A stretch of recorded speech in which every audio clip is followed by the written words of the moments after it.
Margaya was pleased with the softening that now seemed to be evident in his tone, but he wished at the same time that the boy had not disgraced him by failing. He said, "You have been out so long?" "Yes," came the reply. "Where?" he asked. There was no further reply. Margaya felt that failing the matric seemed to have conferred a new status on his son, and unloosened his tongue. He felt in all this medley a little pride at the fact that his son had acquired so much independence of thought and assertiveness.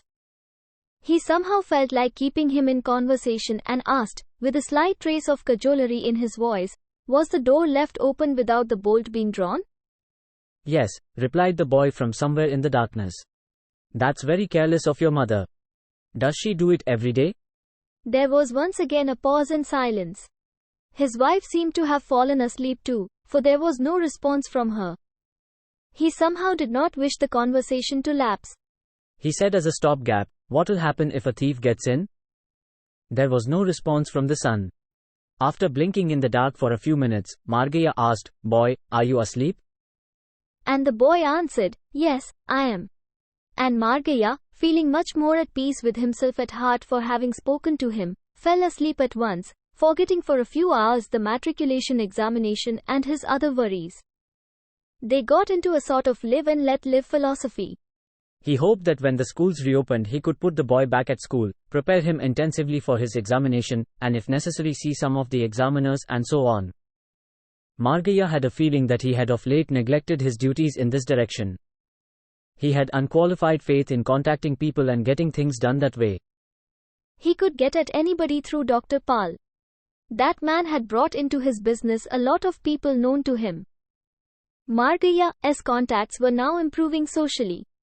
People were indebted to him nowadays, and would do anything to retain his favor. Margaya hoped that if he exerted himself even slightly in the coming year he would see his son pull through matriculation without much difficulty. Of course the boy would have to keep up a show of at least studying the books and would have to write down his number correctly in the answer book and not merely scribble and look out of the door. It was extremely necessary that he should at least write one page of his answer and know what were the subjects he ought to study. Margaya felt that if he could persuade Balu to make at least a minimum of effort for his own sake, his mind would be easier. He proposed it very gently to him about a fortnight later as they sat down to their dinner together. Margaya showed him extreme consideration nowadays. It was born out of fear and some amount of respect. The boy was always taciturn and grim. He recollected that it seemed ages since he had seen any relaxation in his face. He had a gravity beyond his years that frightened Margaya. Except the one instance when he saw tears in his eyes on the day of the results, he had always found him sullen. He hoped to soften him by kindness, or, at least, outward kindness, for he still smarted inside at the results of the examination. He looked for a moment at the face of his son and said, "Balu, you must make another attempt. I'll see that you get through the examination without the least difficulty." Balu stopped eating and asked, "What do you mean, father?" Margaya sensed danger, but he had started the subject. He could not stop it now under any circumstances. So he said, "I mean about the matriculation examination." "I will not read again," said the boy defiantly. "I have already spoken to mother about it." Margaya turned to his wife who was serving him and said, "He has spoken to you, has he?" "What has he said?" "Just what he has told you," she answered promptly, and went back to the fireplace to fetch something. "Why didn't you tell me about it?" Margaya asked, eagerly looking for some lapse on her part to justify him in letting off steam. She merely replied, "Because I knew he was going to tell you about it himself." Margaya burst out at her. "What do you mean by discussing all sorts of things with the boy and not telling me anything?" "These are matters." His son interrupted him. "Father, if you hate me and want to make me miserable, you will bother me with examinations and studies. I hate them." Margaya went on arguing with him all through the meal till the boy threatened to abandon his dinner and walk out of the dining room. Margaya assumed a sullen silence, but the atmosphere ached with tension. Everyone was aware that the silence was going to be broken in a violent manner next moment, as soon as dinner was over. Father and son seemed to be in a race to finish eating first. Balu gobbled up his food and dashed to the backyard. He poured a little water on his hand, wiped it on a towel nearby and moved towards the street door. Margaya jumped up from his seat, with his hand unwashed, dashed to the street door and shut and bolted it. Frustrated, the boy stood still. Margaya asked, "Where are you going?" "I have still much to tell you. I have not finished speaking yet." The boy withdrew a few steps in response. Meanwhile, his mother had brought in a vessel of water. Margaya snatched a moment to wash his hand at the little open yard. He said, "Wait," to his son. He opened his office box and brought from it the boy's SSLC register. He had secured it on the previous day from the headmaster of the school. The SSLC register is a small calico-bound notebook with columns marked in it, containing a record of a high school boy's marks, conduct, handwriting and physical fitness. Margaya had got the register from the headmaster and studied its pages keenly the whole of the previous day. Matters did not now appear to him so hopeless. The headmaster had marked fair, both for his handwriting and drill attendance. Margaya had no idea that his son could shine in anything. So this was an entirely happy surprise.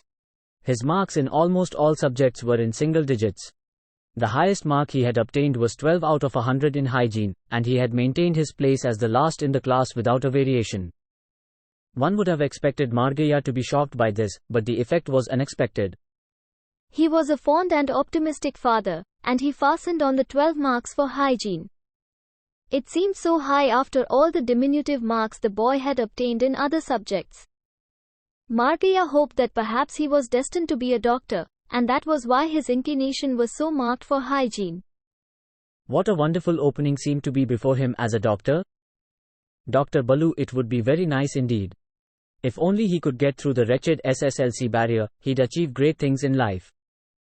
Margaya would see to it that he did so. Margaya's money and contacts would be worth nothing if he could not see his son through. He had prepared himself to speak to Balu about all this gently and persuasively. He hoped to lead up to the subject with encouraging talk, starting with hygiene, and then to ask him if he wished to be a doctor. What a glorious life opened before a doctor. He would send him to England to study surgery. He could tell him all that and encourage him. Margaya had great faith in his own persuasiveness. He sometimes had before him a tough customer who insisted upon withdrawing all his deposits and winding up the account, a most truculent client. But Margaya remembered that if he had about an hour with him, he could always talk him out of it. The deposit would remain with him, plus any other money that the man possessed. Now Margaya wanted to employ his capacity for a similar purpose with his son.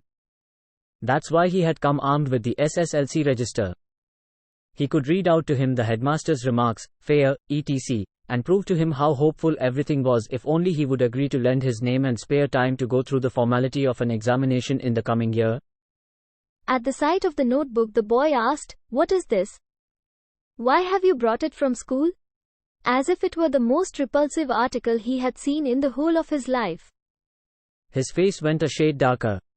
It symbolized for him all the wrongs that he had suffered in his life. It was a chronicle of all the insults that had been heaped upon him by an ungracious world, a world of schools, studies and examinations. What did they mean by all this terrible torment invented for young men? It had been an agony for him every time the headmaster called him up and made him go through the entries and sign below. Such moments came near his conception of hell. Hell, in his view, was a place where a torturing god sat up with your scholastic record in his hand and lectured you on how to make good and told you what a disgrace you were to society. His bitterness overwhelmed him suddenly, as his father opened a page and started, "Here is your hygiene." The boy made a dash for the book, snatched it from his father's hand before he knew what was happening. Tore its entire bulk into 4 pieces. It had been made of thick ledger paper and only his fury gave him the necessary strength to tear it up at one effort, and ran out into the street and threw the pieces into the gutter. And Vinayak Mudali Street gutter closed on it and carried the bits out of sight. Margaya ran up and stood on the edge of the gutter, woefully looking into its dark depth. His wife was behind him. He was too stunned to say anything.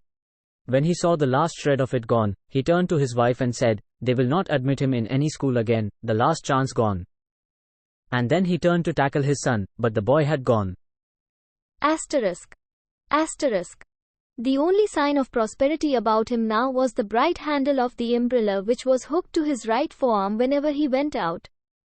He was a lover of umbrellas, and the moment he could buy anything that caught his fancy, he spent 8 rupees and purchased this bright-handled umbrella with German ribs, in the parlance of the umbrella dealers.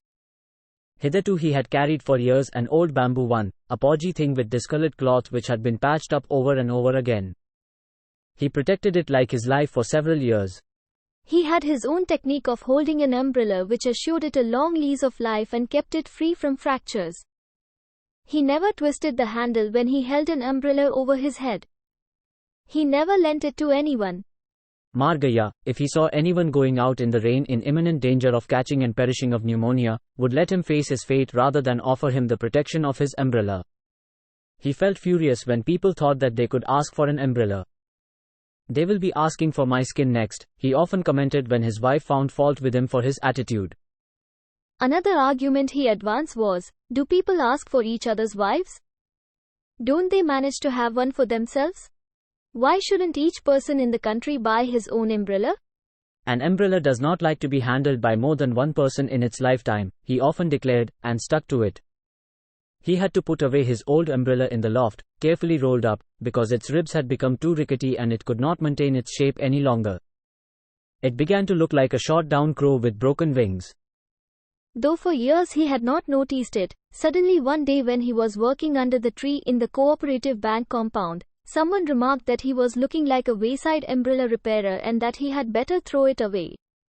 He felt piqued and threw it in the loft, but he could never bring himself to the point of buying a new one and had more or less resigned himself to basking in the sun until the time came when he could spend 8 rupees without calculating whether he was a loser or a gainer in the bargain. That time had come, now that thousands of rupees were passing through his hands, thousands which belonged to others as well as to him. Except for this umbrella, he gave no outward sign of his affluence.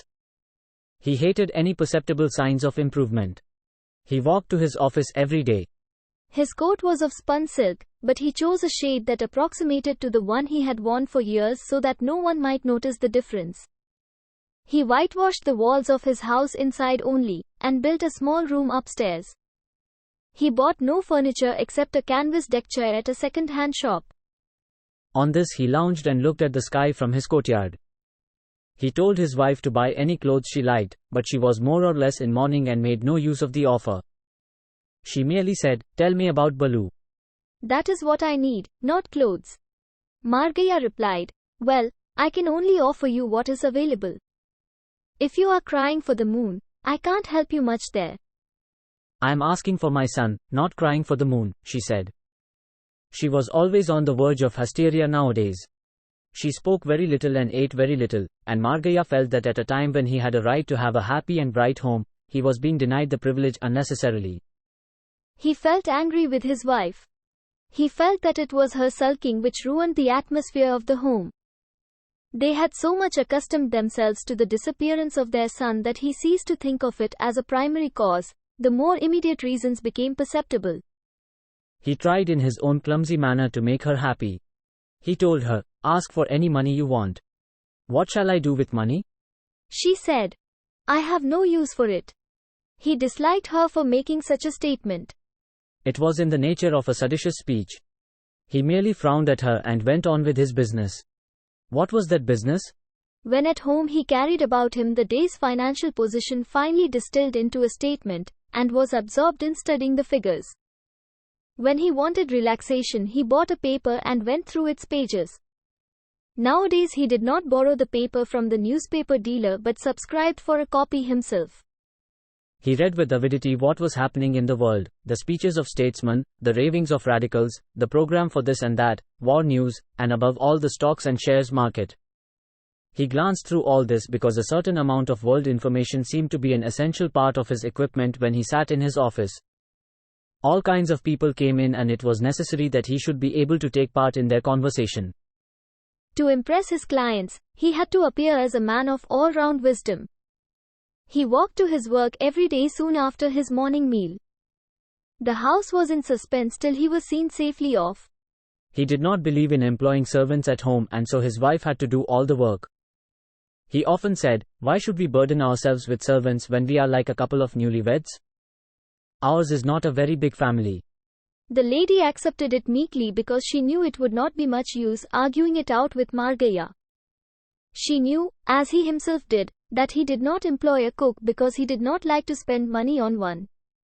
But he was sure to give some other reason if he was asked. He would in all probability say, "Where is the need to show off?" She knew that he viewed money as something to accumulate and not to be spent on increasing one's luxuries in life. She knew all his idioms even before he uttered them.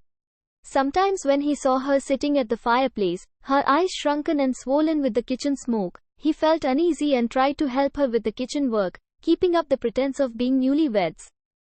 He picked up a knife here and a green vegetable there, cut it up in a desultory manner, and vaguely asked, "Is there anything I can do?" She hardly ever answered such a question. She merely said, "Please come in half an hour, and I will serve your meal." She had become very sullen and reserved nowadays. She brooded over her son Balu night and day. She lost the taste for food. Margaya behaved wildly whenever he was reminded of their son. "He is not my son," he declared dramatically. "A boy who has an utter disregard for his father's feelings is no son. He is a curse that the gods have sent down for us. He is not my son." It all sounded very theatrical, but the feeling was also very real. When he remembered the floating bits of calico in the street gutter, he felt sorry that his son was no longer there to be slapped. His fingers itched to strike him. He reflected, "If he had at least disappeared after receiving the slap I aimed, I would not have minded much."